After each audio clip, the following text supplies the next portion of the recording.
उत्तराखंड, जिसे उत्तरांचल के नाम से भी जाना जाता है, 9 नवंबर 2007 को भारत का 27वां राज्य बना। लेकिन यह उपकार नहीं था, यह पहाड़ी लोगों के दशकों का संघर्ष, मांग और बलिदान का परिणाम था। क्षेत्र यानी गढ़वाल प्लस कुमाऊं को अलग करने यानी अलग राज्य बनाने की मांग 1897 के आसपास उठी थी। बाद में कई बार और इनकी मांगे सामने आई, लेकिन उस समय इसका कोई समाधान न हो सका। फिर 1990 में जाकर ये आंदोलन एक जन आंदोलन बना, जब पहाड़ी लोगों को महसूस हुआ कि उनके इलाके में रोजगार और संसाधन की कमी है। तब जाकर ये आंदोलन एक जन आंदोलन के रूप में उभरा। आखिर ये आंदोलन इतनी तेजी से कैसे बढ़ा कि इसकी कुछ वर्षों बाद ही इसे अलग राज्य बना दिया गया। तो इसकी शुरुआत होती है कुछ इस तरह। 1979 में राजनीतिक संगठन उत्तराखंड क्रांति दल बना, जिसने अलग राज्य की मांग को संगठित करना शुरू किया। 1980 से 1990 में यूकेडी ने अन्य मंचों द्वारा हजारों लोगों को जागरूक करने का काम किया। विकास का अभाव, संसाधनों की असमानता, पहाड़ी क्षेत्रों की अनदेखी, वे पलायन और सबसे बड़ा कारण रोजगार, स्वास्थ्य, शिक्षा की कमी, जो इन्होंने अपने लिए आवाज उठाई, ये उनका हथियार बनी। इन मांगों को कई बार सांसद विधानसभा में रखा गया, लेकिन इनके सभी प्रयास विफल रहे। अंततः 1994 में ये आंदोलन जन आंदोलन के रूप में फूट पड़ा। 1994 वह साल था जिसने इसे एक हिंसात्मक संघर्ष में बदल दिया। खटीमा हत्याकांड। 1 सितंबर 1994 को खटीमा में राज्य विभाजन की मांग को लेकर एक शांतिपूर्ण प्रदर्शन चल रहा था। तभी वहां पुलिस ने बिना किसी चेतावनी के प्रदर्शनकारियों पर गोलियां चला दी। इससे परिणाम ये हुआ कि वहां के 7 से 8 प्रदर्शनकारी मारे गए। घटना से पहाड़ी लोगों का गुस्सा और फूट पड़ा और आंदोलन और व्यापक हो गया।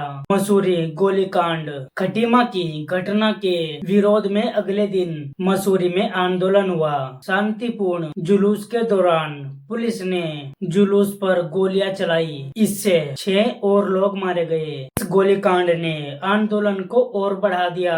अब जनता में डर नहीं, आक्रोश था। फिर इसके बाद आता है जिसके ऊपर आज मैं वीडियो बना रहा हूँ। इसी घटना को सुनकर मेरे मन में विचार आया था कि क्या उत्तराखंड किसी संघर्ष के कारण बना है। तो मैंने इस पर ये डिटेल रिसर्च की है, जो कि था रामपुर तिराहा गोलीकांड। अब मेरे समझ में आया क्यों उत्तराखंडी मुजफ्फरनगर साइड के लोगों से इतनी नफरत करते हैं। मतलब कह सकता हूँ, मैं रहा हूँ मैं कुछ दिन, कुछ थोड़े बहुत है जो आज भी हमें उस नजरिए से नहीं देखते, मतलब एक इंसानियत के रूप में। तो चलो देखते हैं आखिर क्या कारण था। आंदोलनकारियों ने दिल्ली पर रैलियां धरना देने का लक्ष्य रखा। 1 अक्टूबर 1994 की रात, जब हजारों पहाड़ी लोग गढ़वाल व कुमाऊं से थे, वे मुजफ्फरनगर के रामपुर तिराहे से होते हुए दिल्ली जा रहे थे। वहाँ पुलिस नाकाबंदी कर दी गई थी। तो भाई रामपुर तिराहे पर नाकाबंदी कर रखी थी। अब पुलिस ने निहत्थे प्रदर्शनकारियों पर गोलियां चलाई,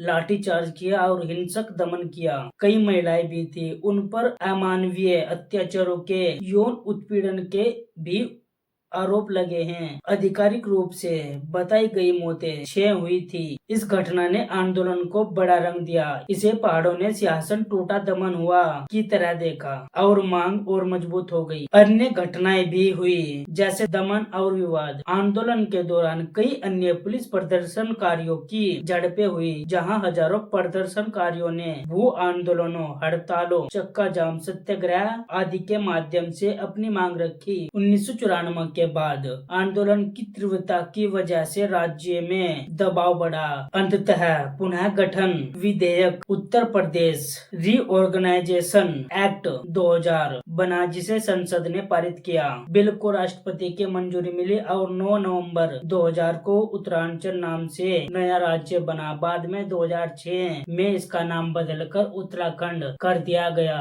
तो ये थी भाई उत्तराखंड बनने की पूरी कहानी। कहते हैं बिना संघर्ष के कुछ नहीं मिलता। तो भाई संघर्ष तो करना पड़ता है। उत्तराखंड के लोगों ने किया, आज उन पर बहुत कुछ है, भू कानून उन पर है। उत्तर प्रदेश वालों को क्या मिला?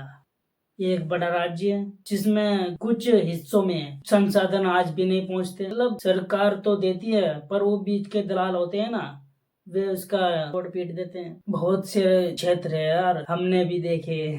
तो मैं चाहता हूँ इस वीडियो को रीच मिले, उत्तराखंड के सभी लोगों तक ये पहुंचे कि हाँ कोई है जो उनके बारे में वीडियो बना रहा है। और हाँ, अगर वीडियो अच्छे लगे तो लाइक जरूर कर देना।